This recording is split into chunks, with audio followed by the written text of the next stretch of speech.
4, 3, 2, 1. Now, customers are the backbone of any and all businesses. If you want to get more customers, we've got to seduce you all. You've got to progress. If you want to attract bigger people in your life, then you've got to become a bigger person. You've got to become better at your skill sets. You've got to immerse yourself into personal development. You've got to find a mentor. You've got to find one or two people that have the results that you want.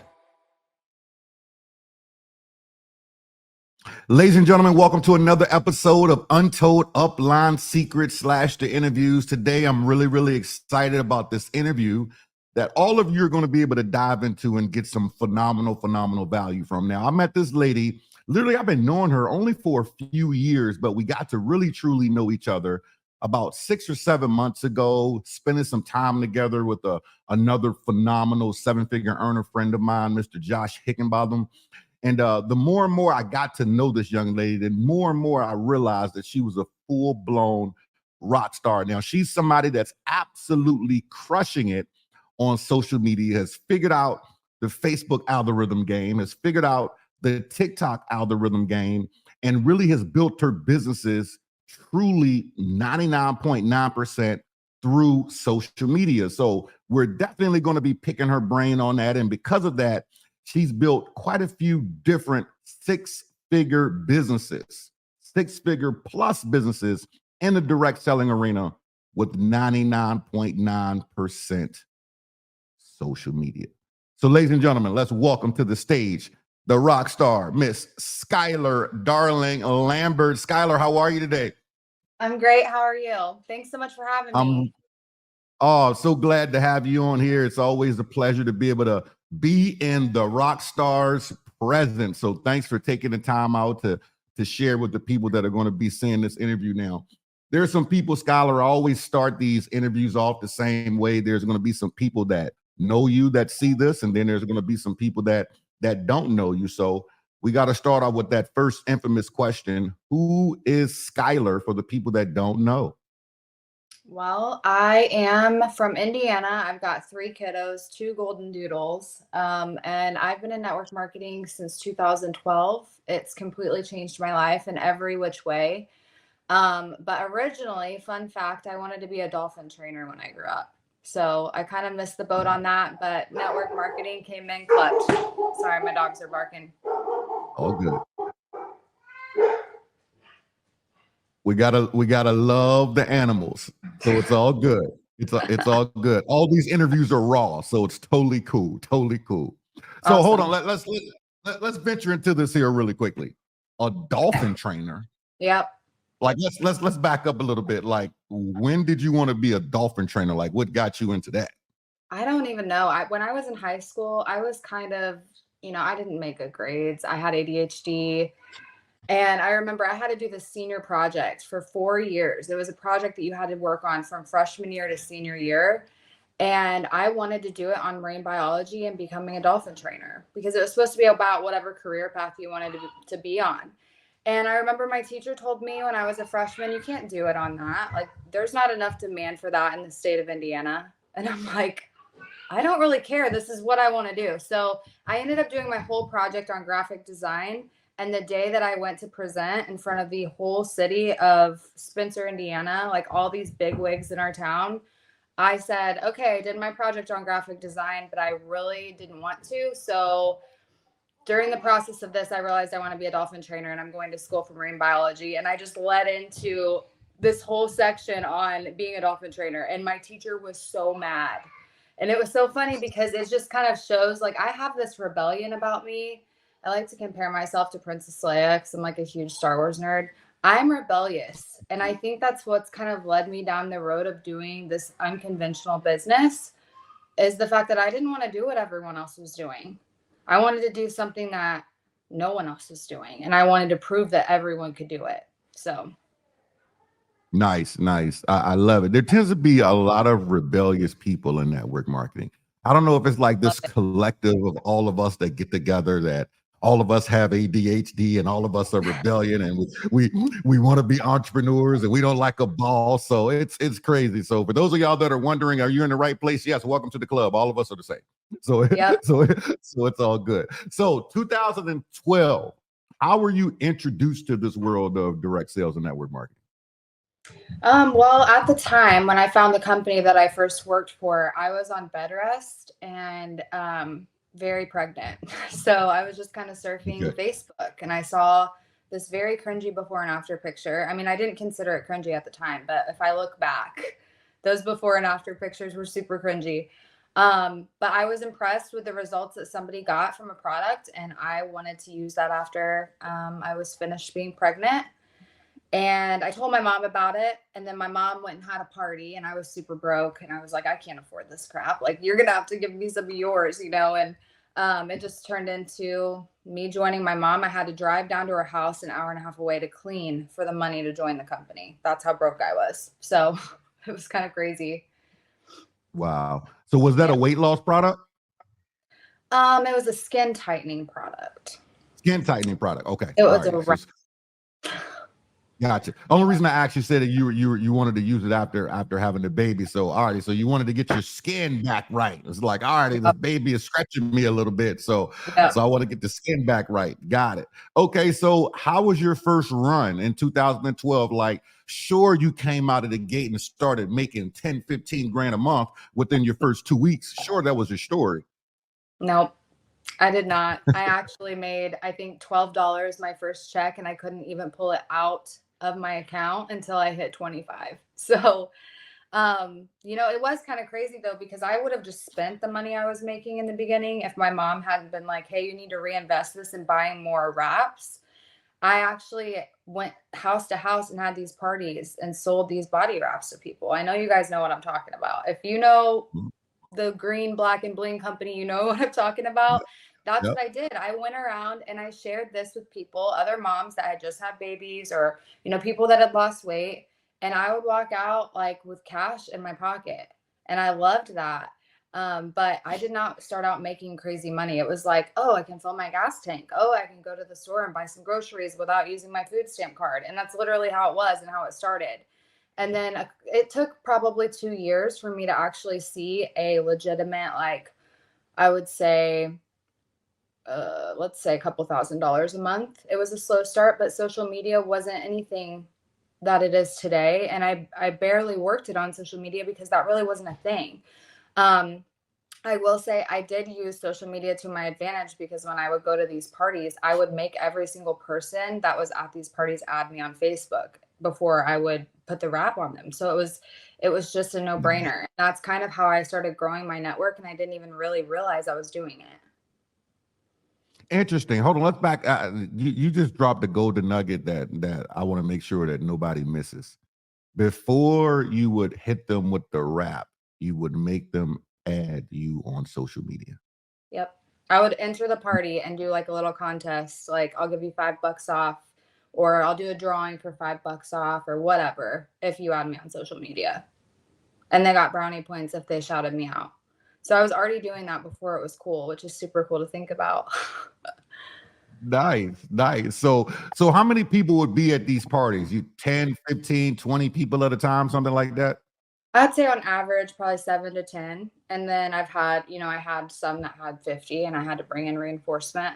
So it just depends on the person. There were people out there that I met who didn't even realize that they had these large networks of people who would show up to support them for anything. And those are the people that came in and just blew up. They weren't even thinking about getting in on a business. They just wanted their friends to come over and try an amazing product. And then by the end of the party, I was like, are you sure you want me to take all these people? You don't want to keep them for yourself? Like, this is me taking your money, you know? So that's how I grew. Nice. So 7 to 10, and sometimes 50 plus, adding everybody on your social media, your Facebook at the time, and then blowing up from there. I love it. I love it. Now let's backdoor a little bit more here. You said you didn't start really seeing a couple $1,000s a month for 2 years. And there's a lot of people that get started in this industry and they quit very, very fast. You know, they don't give it the time that it takes. You know, they sow the seeds, they throw the seeds on the ground, and then the next day they go dig them up to see if there's any roots. So what kept you in the game for 2 years? Because obviously it was 2 years before you started seeing any real money. Like, what kept you motivated to keep going? You know, I was just I bought in. Like I was completely convinced that this is what I was supposed to do and this is how I was going to make insane money. And like I said, I wasn't good at school. I wasn't, you know, I was in college at the time and I was not doing well. I knew I wasn't going to be able to be a dolphin trainer and I was considering being a teacher just because I knew I wasn't going to be able to uproot and move to Florida when I've got kids, you know. So I really just bought in. I bought into the dream and I wanted it and I wanted it more than anything. Like there wasn't a single soul that could convince me I wasn't going to do what I was doing.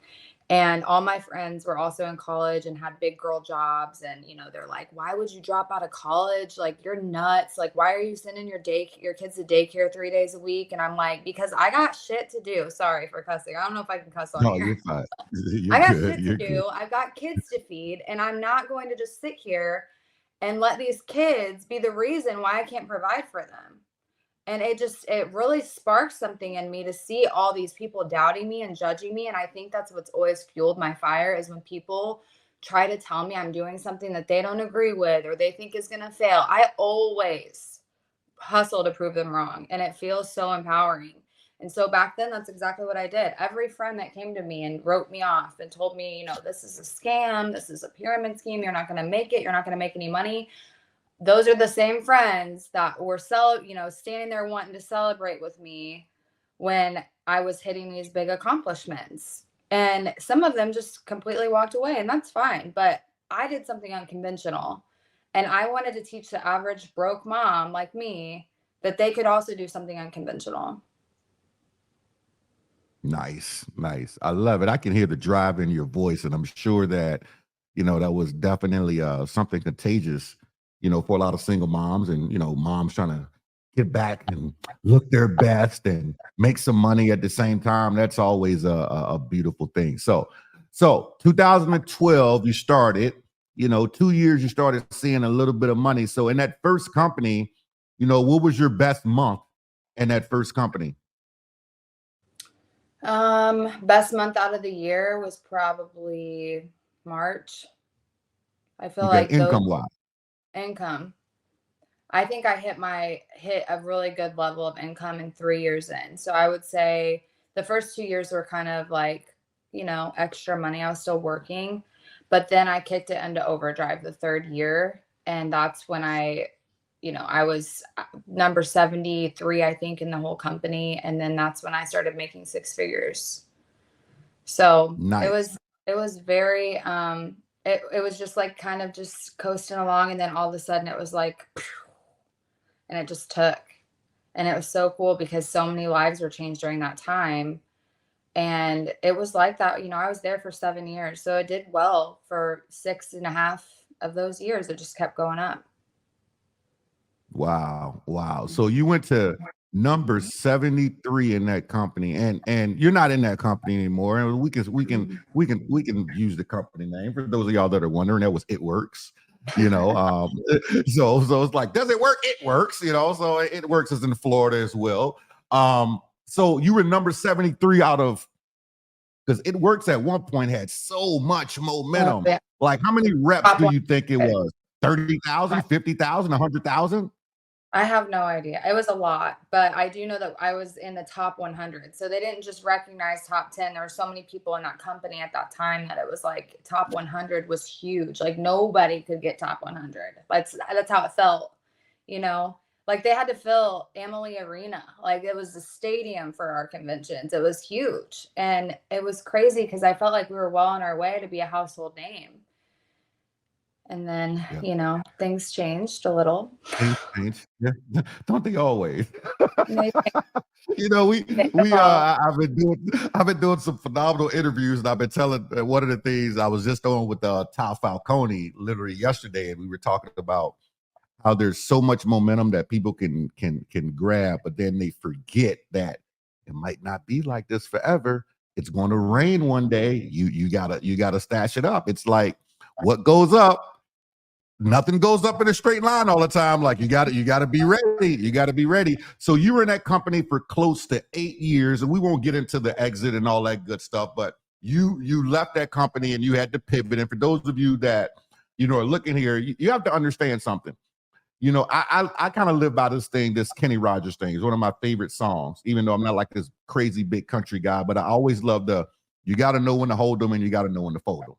Like you have to know when to hold them and know when to fold them. So there's going to be times in your career that you have to make changes. You have to pivot, and some people are going to hate you for it, but you got to look at, okay, I've got to take care of my family. Some companies treat you like the Bloods and the Crips.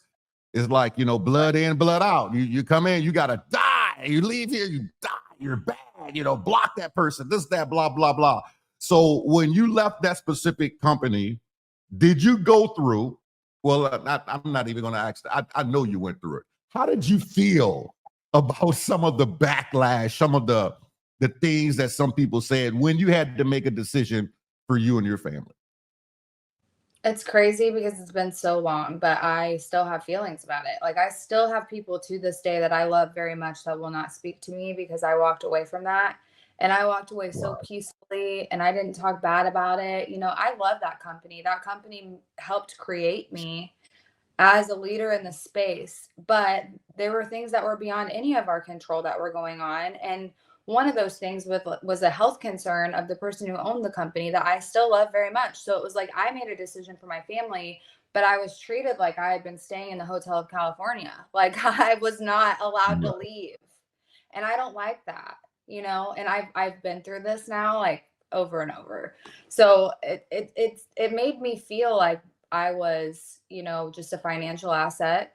I was a mentor, to these people. So I felt like I was a business asset and there wasn't really any genuine friendships with the people that, kind of turned on me.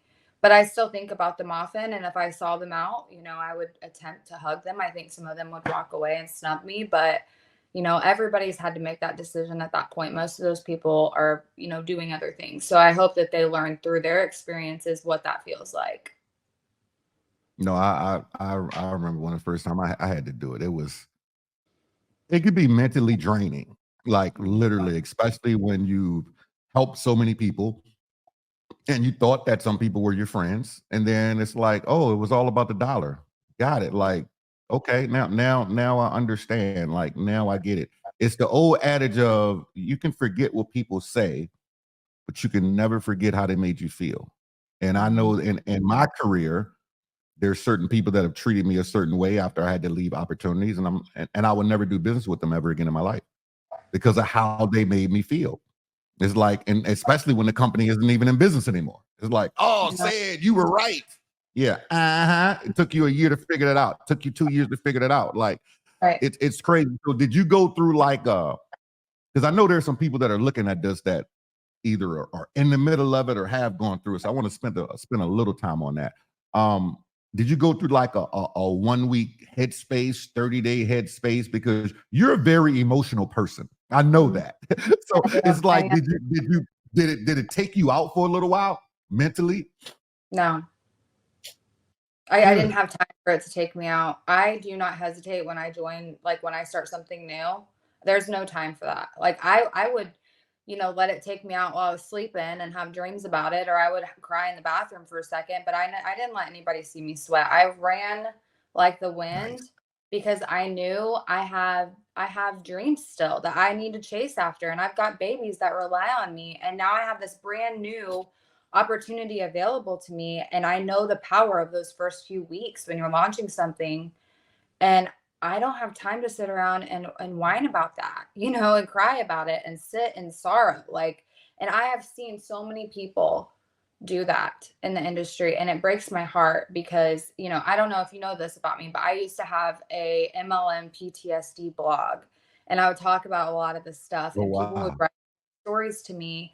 And I thought I was doing good. I wanted to start something like that because I really wanted to showcase like what people actually go through in the industry so that we could create change. But I felt like it started turning into this big, like my inbox is a home base for a bunch of people to cry to me. Right. And I would see these top leaders that would come in and do business with me. And they would be so excited and they would hesitate and they would be like, but this is what happened to me back then. And this is what happened to me here. And I'm like, you are literally letting your memorized emotion ruin your life, like ruin your future. Like, this is your future. You have to walk into this with that experience, learning from it, but also like capitalizing on it. Like, Right. you experience that and now you get to move forward and never have that same experience again and do something bigger and better with different people. That's powerful. But people don't see it like that. A lot of people just want to sit and mope. And then by the time you know it, they're losing their houses, they're losing their BMWs and their Louis Vuittons and like all this stuff that didn't matter to begin with. And then they're just so traumatized, they won't get up. And it's like, girl, get up and do something about it. Because your dreams didn't die. The vehicle might have, but your dreams aren't dead. So that's Yes. kind of been my you know, where I advocate and why I do what I do. Because yeah, I started out being a bunch of young moms that are in college that just wanted to tighten their skin, but now it's more like, look at all these people that have given up and have went to the top of something and found that success and just let it all go because of people. Because people can be shitty and companies can be greedy. You can experience all these things, but not everyone's that way. So that's kind of my message now.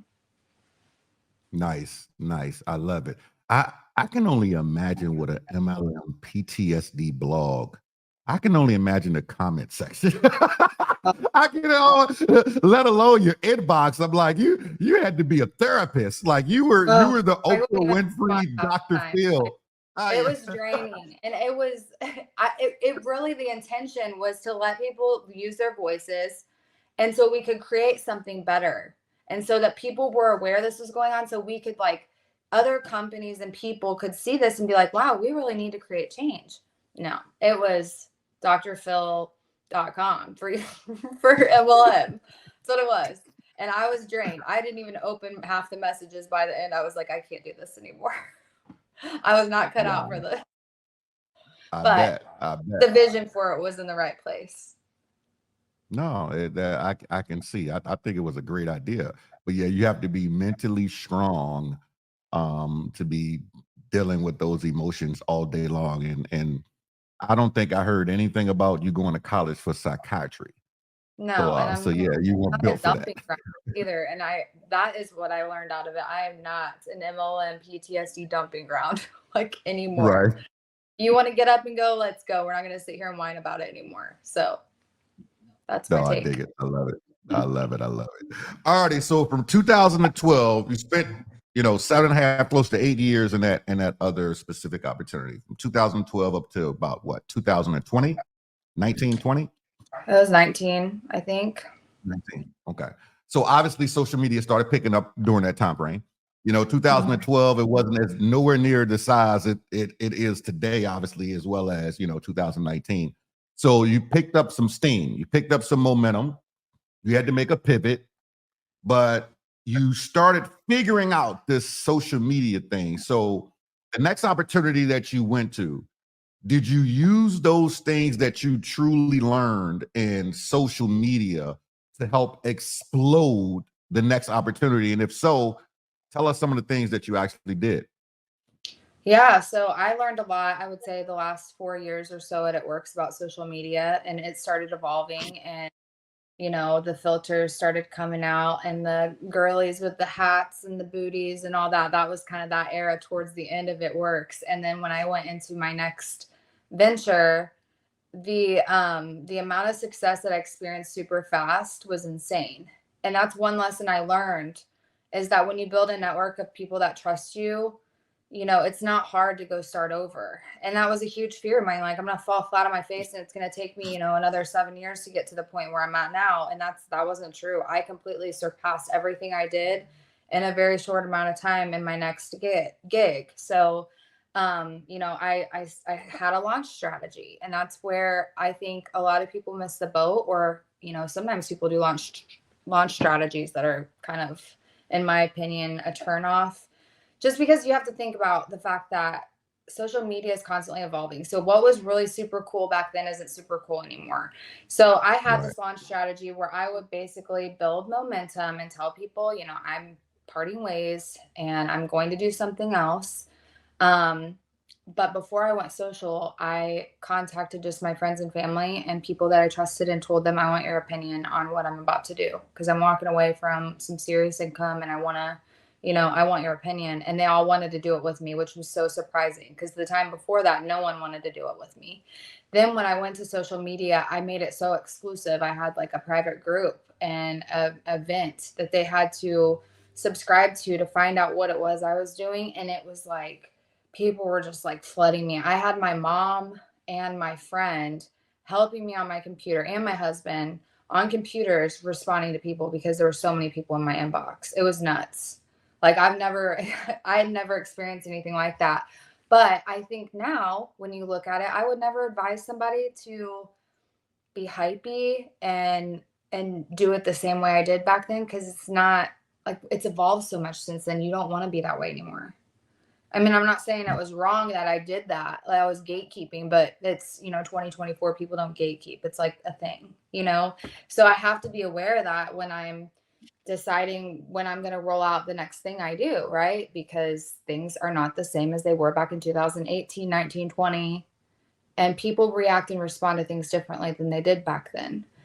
So I don't know how I would do it now. I'm still running through that in my head, but back then that was the way to do it. And that's what worked. It was insane. So let me ask you a question, because I think you did this, but I don't want to assume. When you went through that launch process, nobody knew the company. They didn't know the name, right? Or did they? Correct. They didn't know the name. And, I kept it concealed for about 2 weeks before I told anybody what exactly it was. The hard part about it was I had to get on the phone. I was on the phone 24/7 for like 2 weeks straight because people would want to know. And I would just be like, okay, don't tell anybody, but it's this, Right. So I didn't sleep. I always figured the best way to get the word out about something is to tell a network marketer. As soon as you say don't tell anybody, they go tell 5 people. Oh, yeah. And that's fine. Like, I tried to keep it super exclusive so that so that happened. I wanted them to go out and tell people, not necessarily what the company was, but come do this with us. It's still on the DL, know? Right. And the reason why I asked that question, because I want some people to really get what you're saying, because that part definitely still works. When people are going through a launch process, ladies and gentlemen, it's very, very key that there's certain things that need to be blind. Because if you tell me exactly what the company is upfront on social and you do not hit me with the curiosity, I'm going to go Google it. I'm going to go YouTube it. I might end up finding somebody else, blah, blah, blah, versus you creating a storm. You creating a storm, and then it's all about the movement. And that's bigger a lot of times than the company. It's that movement. It's all of us are banding together, which is key. And everybody knows what it is. What is it? What is it? It's Skylar and Company. What are y'all selling? I don't know. We're selling acid-covered chocolate blow pops. Come sell some with us. Those must be some good blow pops. Yeah, they're great blow pops. Come on over here. That's what it's about. So, all right.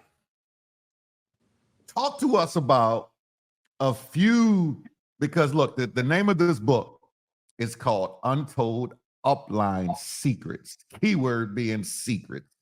And there's a lot of people that I've interviewed that have dropped some really, really cool secrets. And I've dropped some really, really cool secrets in the book, but it all kind of ties together. It's the way I put this whole thing together. It really wasn't all just about the book. The book is just a precursor. And to it is like, hey, there's more. There's got to be more. Yeah, that's why we got all these interviews, because everybody has a different take and different secrets. So you have crushed social media. So let's shift over really quickly to one particular platform that you've done really, really, really well in, and we got to go down a rabbit hole on that. Talk to us about why you spent so much time on TikTok, blowing up TikTok, doing certain things on TikTok. Like, what got you inside of the whole TikTok craze, and how are you able to monetize that in such a big way? Oh my gosh. Well, before TikTok was TikTok, it was called Musical.ly. I don't know if you guys know this, but my kids had it. And I remember, this is years ago. I don't even know how, probably 2019, 18. That was TikTok first, Musical.ly? That's what that's what. Oh, I didn't know that. Wow. Okay. Yeah.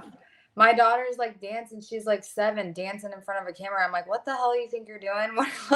What is this app you're on? Absolutely not. And I take her phone and I'm like, you're not doing this. Like, nope, we're not doing it. We're not talking to strangers. We're not dancing for strangers. This is not happening. So then I Right. was like, this is actually pretty cool, but not for kids. And I started watching the Musically app. And then it turned to TikTok. And that became like this new big thing. And during COVID, can I say COVID on here? During COVID, Yeah. um, I was so bored. I was bored in the house and I was in the house bored, like the song on TikTok. And we went on vacation the first week that they did lockdown because I was like, I'm not doing this. I can't sit here. I had just had a hysterectomy and I was literally in my bed for 3 weeks. And I was like, I can't lay here or sit in this house anymore. So we just went and rented an Airbnb.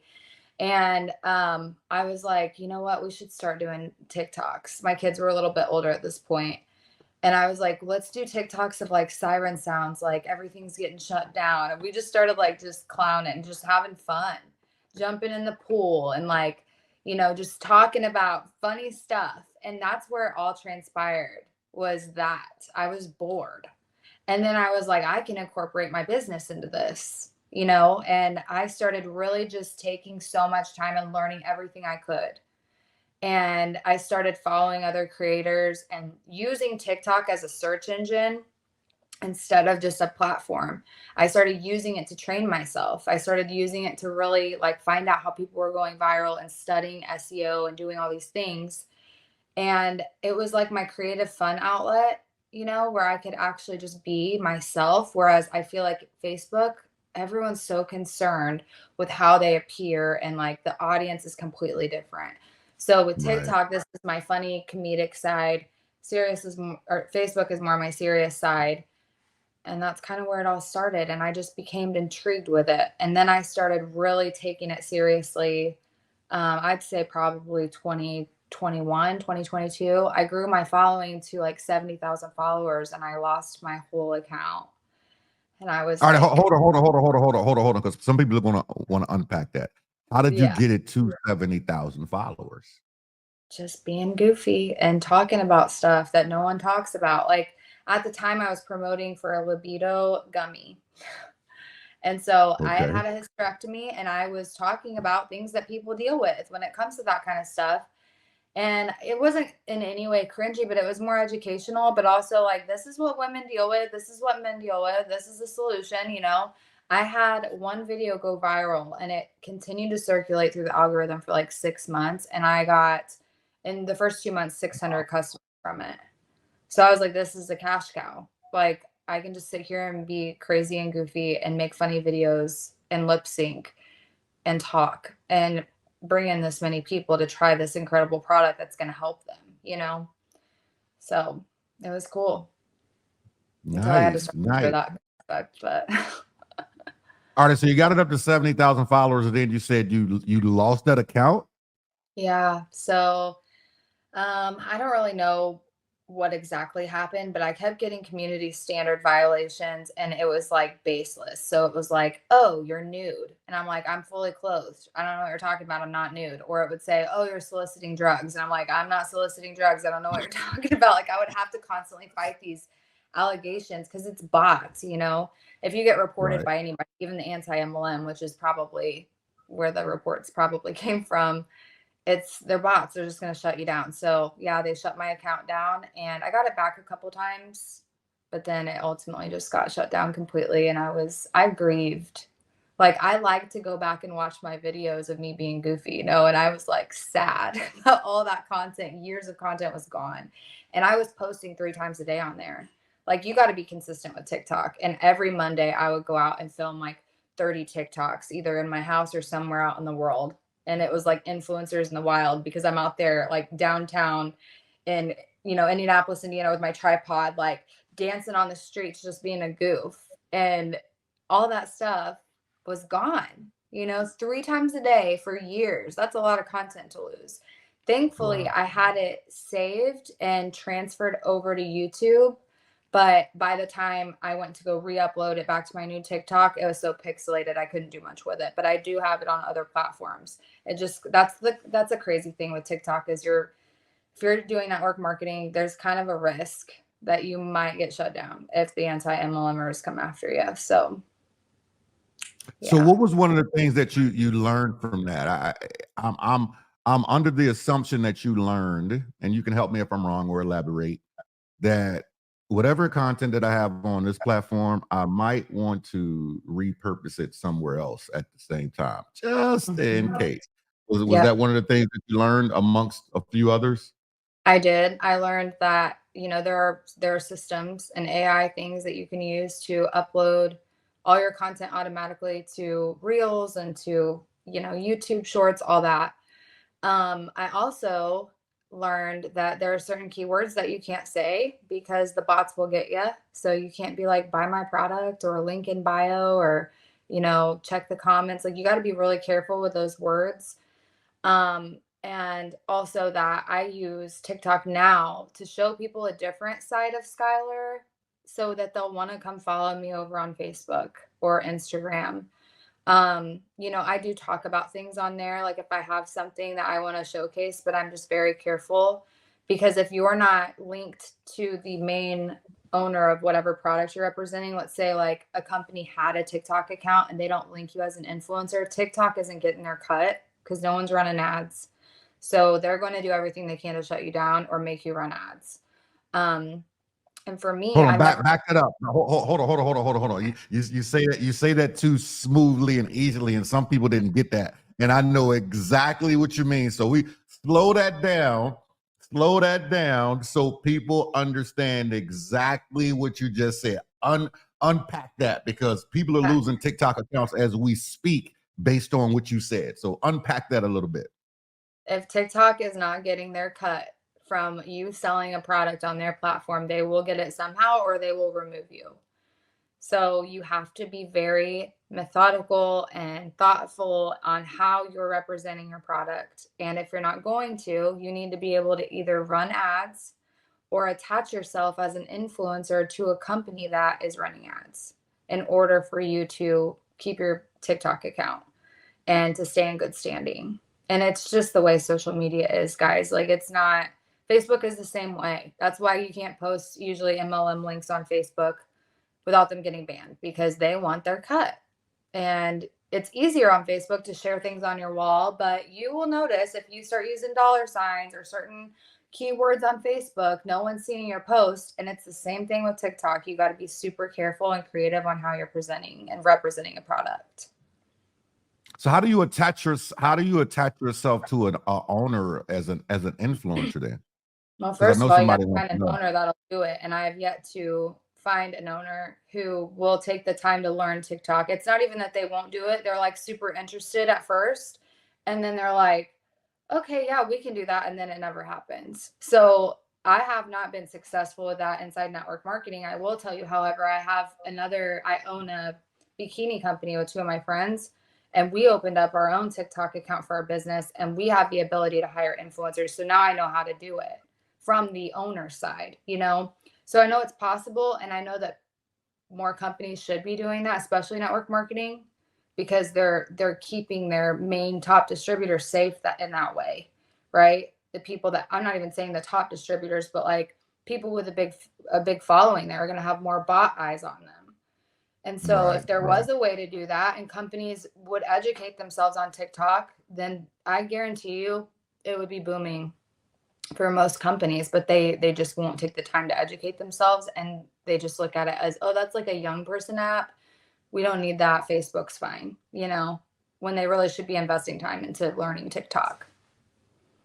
No, I totally agree. I am dumbfounded by how some owners are not up to speed with what has changed in the industry. Oh, I know. We It could unpack that too. literally, God, it blows me. I'm like, you are so in 1962. Like, Yes. you don't get it. Like, right now, things have changed. It's all about social. It's all about video. It's all about influencers. And if you're not up to speed, you're just going to get left behind. It's Right. crazy to me. Now, Stuck I've in the heard this. Go ahead. I was just saying they're stuck in the Stone Age. They are stuck in their ways, and that is the problem.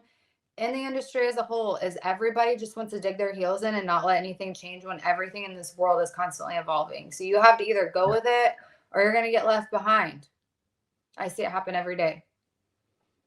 No, that's real. I mean, listen, oh, I could spend so many hours on that. I think that's a whole nother book in itself. I tell you, I might have to do 2.0 of Untold Upline Secrets. I tell you. Yeah.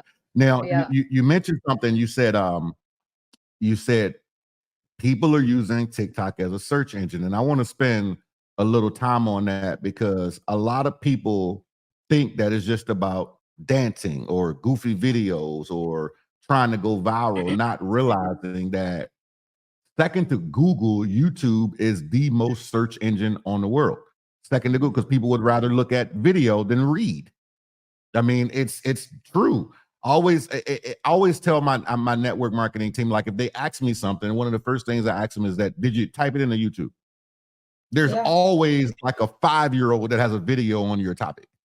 Mhm. Like, did you take the time to go look first, or you want me to put the fish on the hook? You know, Yeah. and there's too many people that would rather just keep putting fish on hooks, and they wonder why they get drained instead of teaching people how to fish. Now it's TikTok that is a full-blown search engine that you can look up topics on and find videos. So talk to us about why that's so important when people want to research a certain topic or maybe learn how to go viral or learn branding or whatever. Why is that search engine on TikTok, that top right-hand corner, that little circle, why is that so important?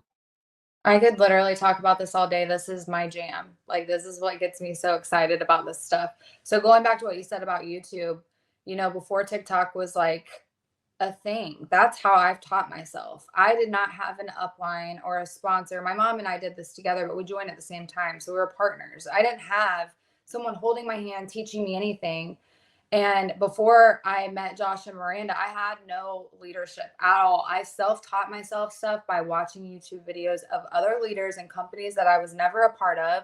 One of them being Jessie Lee Ward. She is literally like she was the people's mentor. She was the reason I drove myself every day, and I would just get on there and write down the things they would tell me to do. And I would teach that stuff to my team. And it's like glorified plagiarism is what I called it, because I'm taking in knowledge and then putting it down on paper and teaching it to people, and they think I'm so brilliant, and really I'm just learning from someone else. That's how we learn. So Right. with TikTok, it's the best for people that have ADHD, because instead of watching a hour-long training video, you can find bite-sized nuggets in short form video. And so if I need to learn how to do something, I don't go to YouTube anymore. I just renovated my whole basement during my time off. And I learned how to like put flooring in and tile, like put tile on a backsplash. I did all this stuff by watching TikToks, 5-minute TikToks, 3-minute TikToks. That's just what I do to learn. And so when people are just scrolling the FYP, the For You page, and they're just senselessly scrolling and not like really paying attention to what they're watching, I'm like, why don't you start watching things that are going to help enhance your income or enhance your life somehow? And once your TikTok algorithm starts learning the things that you want to watch, they're going to show you more of that. And so I've got a notebook with me constantly. I'm just always writing things down. Like right now, I'm just really big into like manifestation and like really focusing on my mindset. So my For You page is all about mindset, because that's what I'm searching. That's what I'm watching all the way through. So when you're consciously knowing what you're looking for and you're actively chasing after this knowledge, you're going to start noticing that the way you think is different, the way you act, the way you talk, the way that you present yourself, the way your confidence level, you start learning new things. Like, I never wanted to be a flooring installer, but I know how to do that now because I had some downtime. Like, there's so much knowledge at our fingertips, and people just sit back and wait for it to come to them. And that's the one thing I always try to teach my team is like, instead of asking me how to do TikTok, go figure it out, because you're going to gain something so much more priceless, like more priceless than what I can just tell you. Like, go actively learn something and put your all into it and start seeing how things start changing for you, and chase after the knowledge. Stop waiting for it to just fall in your lap. So that's my take on TikTok and why it's better. I think it's better because it's short, and I don't have time to sit and watch a 30-minute video.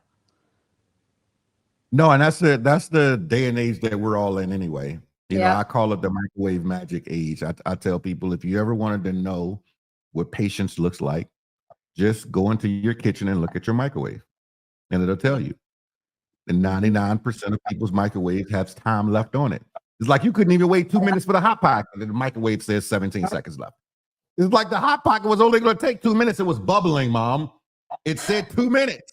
Like that's the time frame that we have. So I think that TikTok, does something for that, like in a very big way. So, you mentioned this briefly, but I was able to spend some time with your mom as well, and you said that, hey, you started business with your mom. You both started together. Like you didn't walk in with this experience. So, and you and your mom exploded together, which was just so cool. So tell us about that experience. How was it to be working with your mom, creating the momentum, creating the income and the branding, doing all that literally with your mother? Like, how was that experience? It was so cool. And at first I was very rebellious about it. So I do need to like talk about that for a second. When she got me involved and it works, she drugged me to this boot camp thing, and everyone was wearing jean jackets with like bling all over them, and I'm like, oh, these people are so old. Like I was 21. Like I was just Right. like, this is not my scene. This is like those Mary Kay meetings. Like that's how I felt.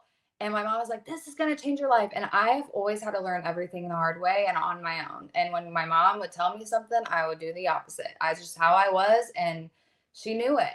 And when I went to this meeting, I saw a girl my age get on the stage. She had 3 more kids than I did. Her husband changed tires for a living, and she had lived in a trailer, and she was making $6,000 a month. And I thought, oh my gosh, $6,000 a month. Like that would completely change my life. And because I found somebody I could relate to during that meeting, my eyes open, my ears open, and I started really seeing that I could do this, right? So my mom has been my rock, my backbone.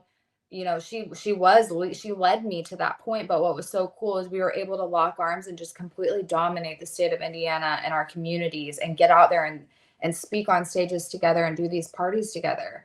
And it changed both of our lives, and it brought my mom home from work. Like she was working at a medical device company my whole life, and she was able to come home from work and spend time with her grandkids, my kids. I was hospitalized long term during my last pregnancy, and she was in the hospital with me the whole time. And just having my mom do this with me, it's created our family legacy. Like I tell her all the time, like I'd probably be living in your basement at this point in my life still if it wasn't for us doing this together, because I was not going down the right path before, right? Like I was in college heading towards a dead end job that wouldn't have paid me, that I wouldn't have enjoyed, and I wouldn't have been able to make doctor money being a teacher. I didn't even want to do that. So this has just opened up the possibility for us to be together and camp. We go camping a lot, and travel together. And it's just been amazing to have my mom do this with me. Nice. I love it. That whole family thing. I was never able really to get my family to roll with me. My dad rolled with me for a short period of time. It was funny because I always tell people he's like the 80-year-old version of me with no personal development, and he has a lot of influence, like a lot of influence. And I remember the very first time he decided to do something with me, he called up like 60 people, and 52 of them showed up. And the house, it was a home meeting, and the house is only like maybe 1,500 square feet. So it's not like some big gigantic house. My dad sold CBs, and he worked on CBs. He were all his CB friends. And he says, hey, my son's in this thing called Lightyear. It's going to save you money on your phone. It's going to cut your phone bill in half. It's like Vonage. He's going to do a presentation. When he gets done, y'all sign up. I'll be in the other room. And he left. And he went in the other room. I'm like, what kind of intro is that? Like, that's crazy. But 80+% of the people joined. And Yeah, I'm like, where do I sign? yeah, it's like, this is crazy, That's so, charisma. but I was only able to do it with my dad for a couple of months. But the fact that you guys been able to build a legacy together, that is so cool, man. That's so cool. And that's what it's about. And I hope that, for some of you that are watching this that, you know, whether your mom might have introduced you or your dad or you're introducing them, you never know what could happen. And you never know, because obviously all of our lives change a lot. And, you know, when you're making really, really good money with people that you love, you can go and do some things. So that's super cool. So I love that. We have this picture from the meeting that we took, and we both had our bracelets from the meeting. I don't remember what it said, but we put our hands together and took a picture. And I made a vow to my mom that I was going to give it my all, because before I was just like, this is boring. You know, I didn't really put my all into it, but that was our very first picture as partners together. And that picture is something that I will forever treasure, because that's the vow I took, and that's the vow I've stuck to this whole time. And because, you know, I came in with my mom, like, me working hard also helped change her life. And it's helped us all just move in a different direction. So it's just been insane. Nice. I love it. I love it. Now, let's go down this different path here really quickly. And this is a finicky one, so we're gonna walk this very gently. So let me lead into this a certain way, because both of you and I are crazy, so it's kind of hard. You put us both here on it. There's no telling what we're gonna say, so I got to be very careful. Got to be very careful. Yeah, exactly. All right. So with that being said, let's talk about, why is it so important for people to brand themselves? We're gonna lead. This is going somewhere for those of y'all that are wondering. Why is it so important for people to brand themselves, Skylar, instead of branding the company or branding the product? Why should it be about you incorporated? Spend some time on that. Okay. Well, you guys have probably all heard everyone say that people will buy you before they're ever going to buy your product. And I learned that early on in this industry, that that's the truth. And I've also learned that people are more loyal to you than they are a company.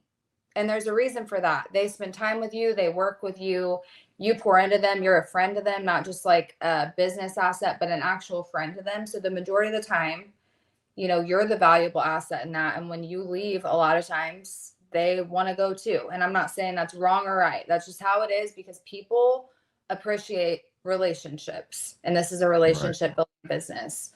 That being said, you know, back in the day, I felt like the culture that I was a part of for so long was not a culture that I really fit into. And I spent a lot of time trying to morph into being what everyone else thought I should be and look like. I lost my identity to black, green, and bling. Like, I really did. I didn't even wear clothes unless I was wearing those colors. It was honestly like an assault on fashion for me. And so, like, I felt like, you know, if I just do this more, if I just do my makeup like this, or I just take the selfie like this, and I just look more like these people, I'm going to be successful. And that was not the key to success whatsoever. In fact, that's how I lost myself. So when I started making that transition, I was like, you know what? New year, new me. Like, I'm going to go back to my roots and be who I want to be. That's why I dress the way I dress. That's why I talk the way I talk.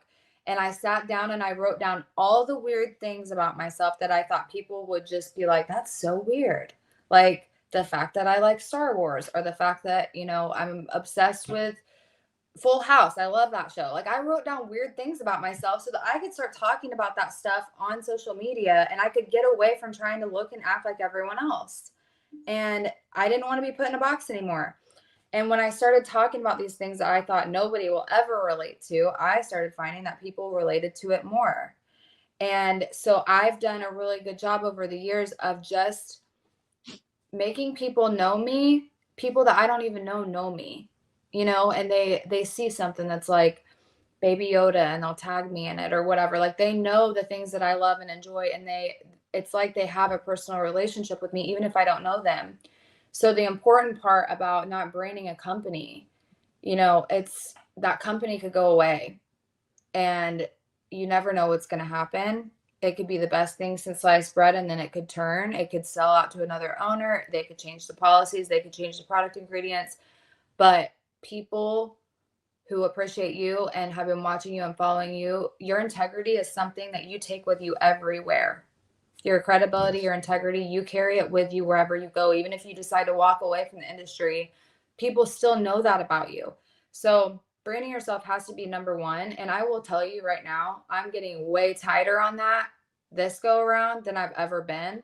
I usually brand myself. I'm usually not out there just screaming company names from the rooftops or product names, but I have pictures where I'm holding something and it's showing a label, and I'm going to get stricter on that because I want this to be something that can't be taken from me. I want this to be an experience where I'm showing other people, like, it doesn't matter what vehicle you're in. You're building a following. You're not just building a brand. You're building a community of people that are like-minded. And that's what you take with you everywhere. Not a product. I don't care if it's the best product ever. Not a comp plan. It's the people. And it's the people that should be your focus. Adding value to that community has to be number one.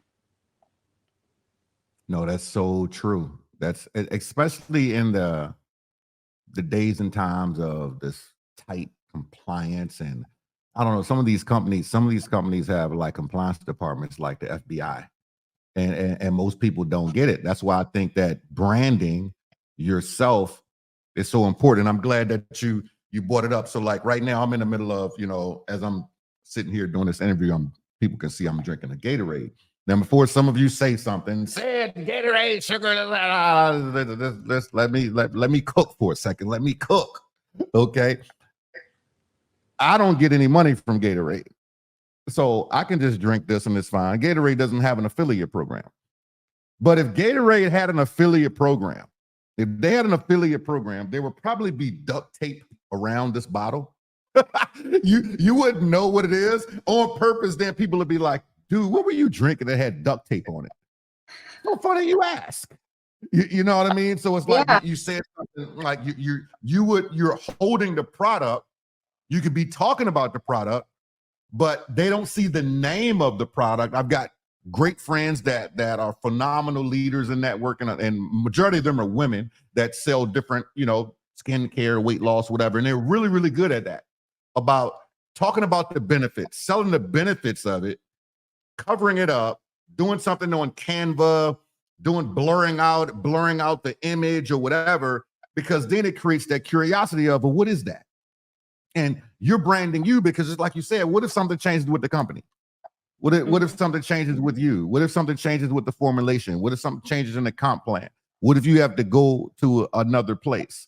Well, then you don't have to go through and rip down all these pictures now. You know what I mean? It's like it was already covered anyway. Most people don't get that, which is I will kind of challenge that perspective a little bit too, because that is that is all for me. That's my Facebook brain. With TikTok, people hate gatekeeping. So I actually made a post one time and I said, listen, I'm going to tell you what the name of this product is. I'm going to show you what it is. I'm going to tell you what the company name is. If you want, you can support me and my family and my kids because I'm not gatekeeping, or you can go Google it and not help me provide for my family. But either way, I'm not gatekeeping. And that post blew up because it was like a reverse psychology. And that's, that's what I mean by different platforms appreciate different things. Because these people will get in your comments on there and be like, oh, you're gatekeeping just because you want us to buy it from you. Yep. So let's turn that around and then make a bigger noise by saying, I'm not gatekeeping now. You can go order it from Google if you want. But if you want to support me, here's my link. So just being creative and knowing your audience. It's like read the room. That's kind of what I do. Facebook, 100% all day. I'm keeping it zipped. I'm done with it. Yeah, so. It's definitely the different platforms. And I'm so glad that you brought that up, because you're right. People would be a little bit pissy on TikTok, and they're going to figure it out some kind of way. Because they're used to just being able to click something and just getting to that point. Exactly. And those people are, the funny thing about TikTok as well, people are much more bolder. Like they will say some of the craziest things in your comment section. And sometimes these are people that they've never put up their own video. So they just go through looking at stuff, comment this, that, blah, blah, blah, versus Facebook.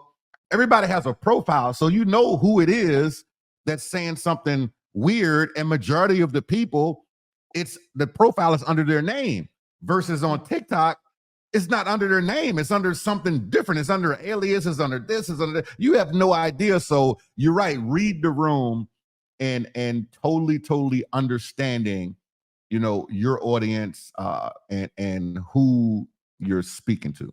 Now, you said that you're doing this a little bit differently this time. And I'm under the assumption it's because of some things that you've had to go through.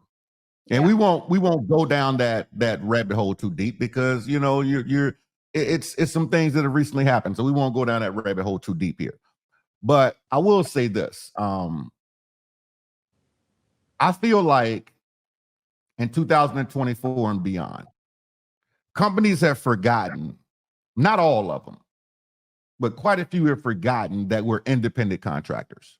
Mm-hmm. So I'll use an example that you and I promoted. So you and I promoted the SoFi Bank offer. Mm-hmm. So the SoFi Bank offer, which was not MLM, which is SoFi Bank, paid $75 and still going, paying $75 for every single referral.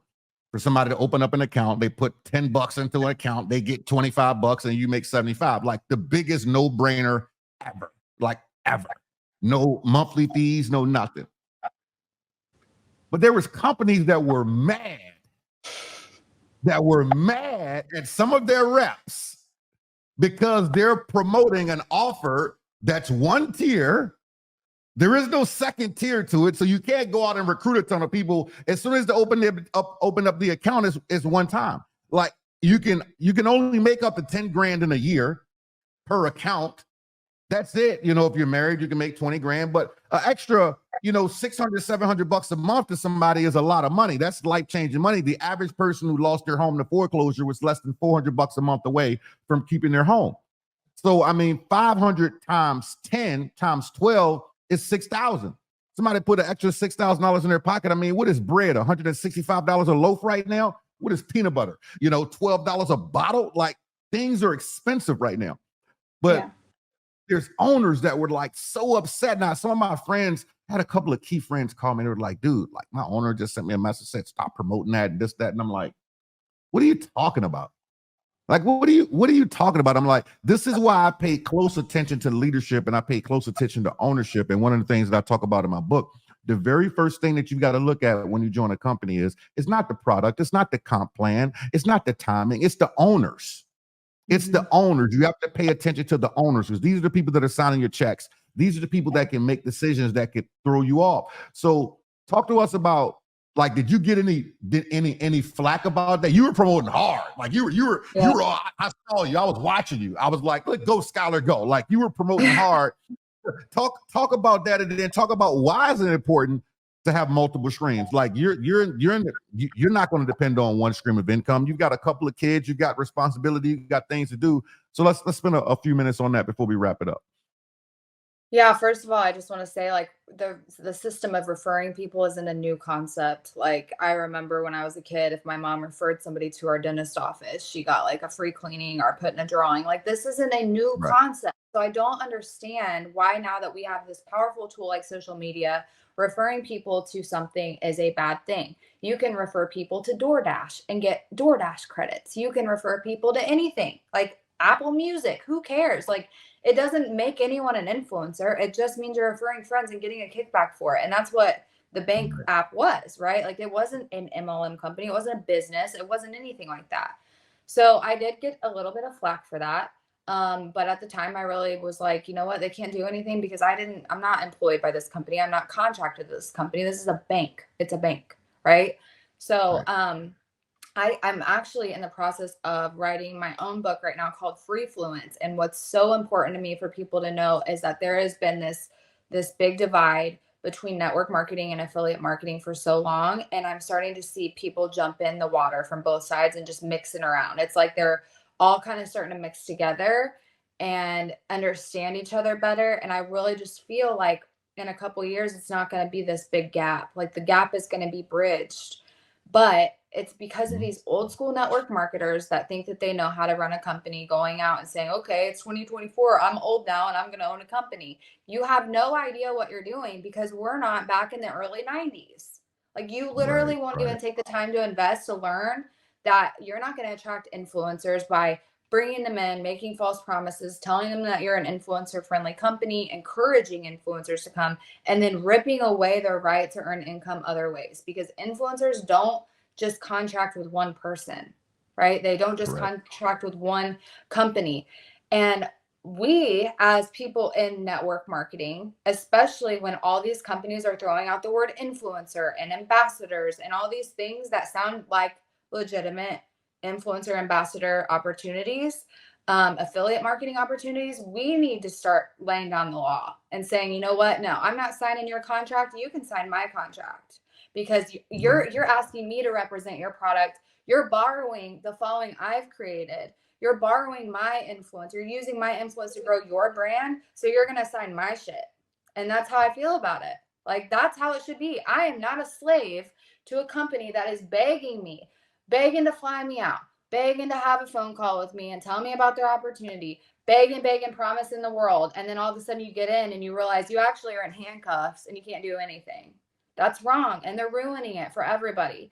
So I think in a few years, enough people are going to get their voice and stop being scared of being sued or whatever the case is. We're all going to start speaking out, and you're going to start seeing all these people come together and creating some magic together.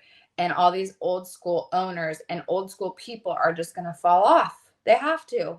Like, if you don't evolve, you're going to get stuck in the Stone Age, and we're going to move forward. So I get really passionate and heated up about that because it's very fresh, and I've went through it now 3 times. These social media provisions, watch your P's and P's. They'll sneak in a social media provision that will say, you know, it used to say you cannot cross recruit. Now it says directly or indirectly, which means if you post on your social media, you're indirectly recruiting, because someone could just go on there and click a link and with their own free will join, buy a product. But they're not accounting for the fact that people have free will. Like, I can't stop Sally Sue from clicking a link and joining something. I didn't reach out to her, but you're not going to be able to get through, you know, litigation at the end and win this because I didn't encourage her to leave your company. You know what I mean? Or to buy from me. And I've been through this twice, and I've never made it to a court setting because these social media provisions end up falling through, or the company owners end up realizing, okay, this won't stand up in court. Like, we can't proceed forward. So it's sad that it happens, and it's sad that it's still happening, but I see a very big shift on its way. You know, I think in a couple of years it's going to be almost like that recent Haiti jailbreak, where so many prisoners got broken out of jail. You know, obviously they were there for a reason, but thousands of people got broken out. It's like the networkers are going to wake up and be like, listen, hold on for a second. And it's going to start breaking people out, like, tighten up, you know. And for those of y'all that are wondering, here's a fun fact. Maybe you know this fact and maybe you don't, Skylar. Fun fact. Less than 5% of everybody in the entire industry ever reads their terms and conditions. Less than 5%. That means that if 100 people see this interview right now, which will be way more than a 100, but I want you to think that if you're one of the first 100 people that see this interview and you're building a company right now, about 3 people read the terms and conditions out of 100, which is crazy. Because it's like you're signing something. And it's one of the reasons why I've got different things that I've got going on. Nobody can kind of box me in. You're this. No. I believe that when it says 1099, unless you are paying my health insurance, paying my dental insurance, giving me a couple of weeks a year on vacation, and technically I need like probably about a month and a half, because that's typically what I do on my own anyway. So you're going to give me a month and a half of vacation every single year. You're going to pay me multiple 6 figures, not low, because I'm going to need a base just to make me feel better, you know. So you got to, you know, give me $500,000 a year base, you know, and I got to be able to crank it to 7 figures, because the base is going to, you know, make me feel better. You know, if you're going to do all that, then yeah, give me a guarantee. Give me a guarantee. Yeah, exactly. Outside of that, it's like people forget that you own your social media. And you hit it on the head. Like, you have to look at those provisions. Like, I was going to go so deep in that inside the book, then I stopped myself because I got so passionate, just like you. And I said, I'm going to I'm going to let this bleed out into interviews instead. Because once it's in print, it's in print. You can't take it back. And I'm like, I was going hard. I was going hard because I've seen way too many people lose their shirts, not paying attention, just being handcuffed. A really, really good friend of mine, he was in a specific opportunity. I actually wrote about that one in the book. I didn't care. She was in a specific opportunity. And when her and her friends decided to leave, the owner was like, you can't do this, you can't do that. They couldn't do anything on social media for a year. Nothing. Yep. Like absolutely nothing. I'm like, for 12 months, you're handcuffed. You can't sell anything on social media. Can't feed your kids for a year.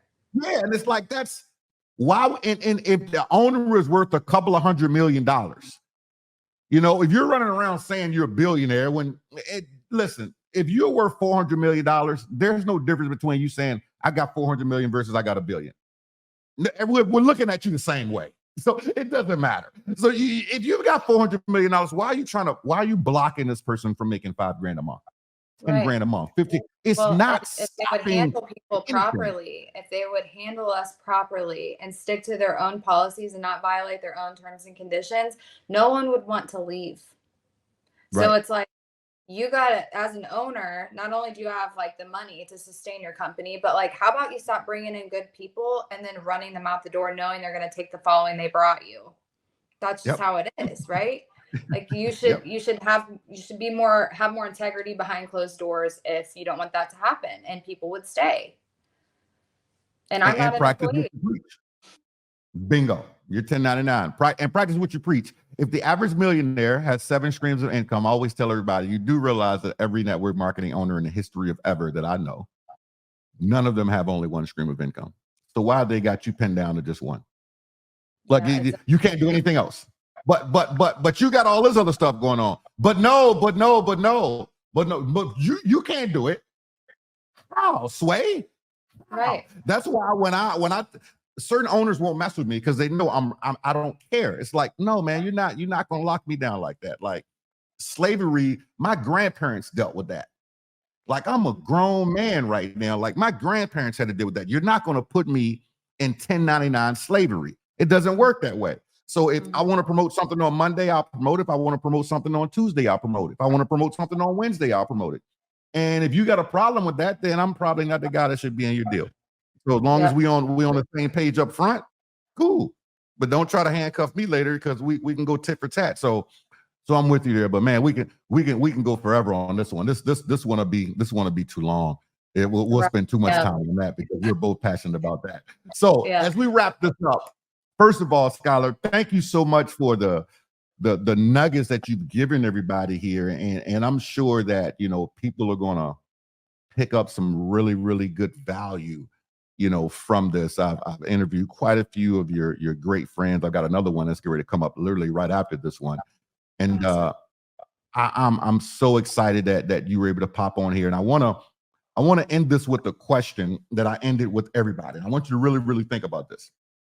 You know, you started in 2012. If you can go back to 2012, 2015, 2020, whatever it is, I want you to think about 1 or 2 things that maybe your upline, your sideline, a mentor, a leader, someone that you respected told you to do.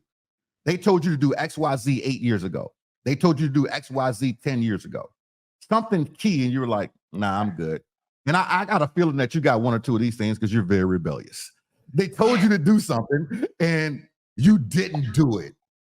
And then you look back and you say, Johnny told me this 5 years ago. Billy told me this 8 years ago. If I would have just did that then, God, I would have extra $1 million. I would have extra 100,000, or I would have, 55,000 people on my email list, or this, that, blah, blah, blah. If there's 1 or 2 things that you can put your finger on that you wish that you had did, that somebody told you to do, what would it be? This is a hard one because I felt like I didn't really even have access to uplines, or anything like that before. But I can tell you that I wish I would have established more confidence earlier on in myself and in my brand and in creating, who Skylar is, instead of focusing on trying to be fit in a box for so long. But I will tell you a more recent thing that I have learned over the past 10 months that has really changed my perspective on everything, because I've had all this downtime to really sit back and process like what has happened over the course of the last 3 years with my business, and kind of just reviewing it so I can do things differently. And it's something that Josh Higginbotham drills into my brain every single day. And it's do not operate out of memorized emotion. And I try not to. Like, I have made it a mission to not let anything that is from my past form my future. Do I learn from those experiences? Yes, they're still there. They're still in my brain, but I will not let that stop me from making decisions moving forward. It will only teach me what I need to do instead moving forward. So that is probably the most valuable advice that I've gotten in my career so far, and it's made the biggest impact in my life recently. Wow. Do not operate out of memorized emotion. That is good. That is good. You know, I'm gonna send you something. I'm gonna post it inside of my app so other people can get it. I'm gonna make a note. Actually, let me make a note of that right now, because I'm gonna say it here, and there's gonna be some people that are gonna want it. Um, so I've got a video by Dr. Joe Dispenza, I love him. and he's the best. And it's a 13-minute video. And I teach people, listen to this video every day as soon as you wake up, every single morning for a week straight. And he talks about how our cells develop these memories, and how we have these 80,000 plus thoughts every single day. And the average human, when they wake up, they go through the same routine. They wake up on the same side of the bed. They do the same exact thing. They get up at the same exact time. They fix their cup of coffee at the same exact time. They start their day, but majority of people start their day with yesterday. And what do I mean by majority of people start their day with yesterday? They've got those 80,000 thoughts, and now they're bringing 60,000 of those thoughts into today. So now they're starting with yesterday. What happened yesterday? Oh. So now they keep repeating the same pattern of what happened over and over and over and over again. And when I started listening to this video, I'm like, this is bananas. And that's why I think that meditation is so important, because people get locked into who they used to be, living in that, or where they are today versus who they want to be. And if you start spending more time on who you want to be, your brain doesn't know the difference between real or fake. So if your brain doesn't know the difference between real or fake, and you constantly keep focusing on who I want to be, who I want to be, who I want to be, who I want to be, those cells are going to start to refire, and you're going to start to walk into that. And this is exactly what Josh is talking about. So I love that. I love the way you said that. I love the way you said it. That's absolutely amazing. What you said, what was it? Memorized emotions? Yeah. Was that it? Yep. Don't operate in memorized emotions. Yeah. And I'm actually reading Breaking the Habit of Being Yourself right now by Dr. Joe Dispenza. And it talks about exactly what you just said. And it's so funny because, just to add this in real quick, I got diagnosed this past year with type 1 diabetes out of nowhere. And that's really knocked me down. Like, it's not just physically, but like now the mental aspect of me having to take medicine to stay alive is really, really messing with me. But I learned in that book that your cells change so much because of outside stress and you dwelling on something that it can literally change your genetic makeup. No one in my family has this. This came, and my doctor even told me your pancreas went to sleep because you were stressed. Can you even imagine like the power that we can use our brains for to change ourselves genetically negatively if we could take that and change ourselves in a positive direction? Like, that's my next goal is I want to be the only person walking the face of the earth that has overcame type 1 diabetes, because there's no cure. I'm the cure. I'm going to figure it out. So that's my next mission. It's been a lesson to learn for sure. I love your energy, Sunshine. I love your focus and determination. You're an absolute rock star. I wish you extreme success in your venture that you are in the process of launching right now. I have zero doubt that you're going to crush it. And I hope that everybody that listened to this video, that you took some copious notes here, come back, rewind, replay over and over and over, because There's a reason why Skylar is the leader that she is, and she has the amount of people that are following her and the influence that she has. You can tell from this interview. So thank you so much, Sunshine. I appreciate it. Thank you for all the input that you have put in, and we'll see you sometime soon on the beaches of the world. Thanks so much. Awesome. Thanks, Seth. All right. Have a great day. Thank you. All right. Bye.